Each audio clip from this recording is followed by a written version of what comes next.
Hello welcome back to my channel. నేను మీ జాహ్నవి. ఈరోజు ఇంకొక మంచి రెసిపీతో మళ్ళీ మీ ముందుకు వచ్చేసాను. చాలా సింపుల్ రెసిపీ, చపాతీ పూరీలోకి చాలా టేస్టీగా ఉంటుంది. కర్రీ చాలా ఈజీగా చేసేసుకోవచ్చు, ఎక్కువ కష్టపడకుండా సింపుల్గా త్వరగా అయిపోవాలంటే ఇలా ట్రై చేసి చూడండి, చాలా చాలా బాగుంటుంది. ఇంకా ఛానల్ని సబ్స్క్రైబ్ చేసుకోకపోతే వెంటనే సబ్స్క్రైబ్ చేసుకోండి. వీడియోని ఫస్ట్ నుంచి లాస్ట్ వరకు స్కిప్ చేయకుండా చూడండి, మీకు నీట్గా ప్రాసెస్ అనేది బాగా అర్థమవుతుంది.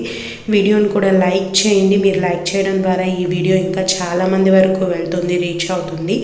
ఇప్పుడు కర్రీ ప్రాసెస్లోకి వెళ్ళిపోదాము. ఒక ప్రెషర్ కుక్కర్ తీసుకోండి, దాంట్లో 4 బంగాళదుంపలు తీసుకొని నీట్గా వాష్ చేసుకొని తోలు తీసుకొని పెద్ద పెద్ద ముక్కలుగా కట్ చేసుకొని యాడ్ చేసుకోండి. ఒక క్యారెట్ని సన్నగా చాప్ చేసి యాడ్ చేసుకోండి. ఒక టమోటాను కూడా ముక్కలుగా కట్ చేసి యాడ్ చేసుకోండి. 2 ఉల్లిపాయలని యాడ్ చేయండి.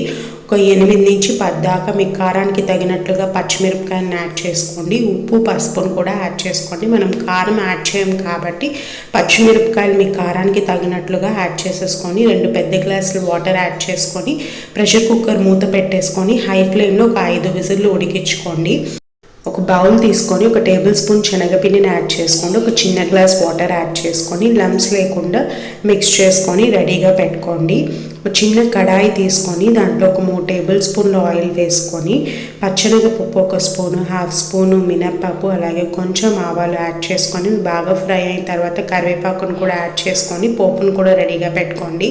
మనకు 5 విజిల్లు వచ్చిన తర్వాత ప్రెషర్ అంతా నీట్గా పోయిన తర్వాత కుక్కర్ మూత ఓపెన్ చేసేసుకొని బంగాళాదుంపల్ని నీట్గా మ్యాష్ చేసేసుకోవాలన్నమాట. లైట్గా మ్యాష్ చేసుకోండి. ఈ విధంగా పొటాటోస్ని లైట్గా మ్యాష్ చేసుకున్న తర్వాత మనం ముందుగా శనగపిండిని కలిపి పెట్టుకున్నాం కదా, దాన్ని దీని లోపలికి యాడ్ చేసేసుకోండి. మనం శనగపిండి యాడ్ చేయడం వల్ల మనకు గ్రేవీ థిక్గా వస్తుంది, టేస్ట్ కూడా చాలా బాగా పెరుగుతుంది.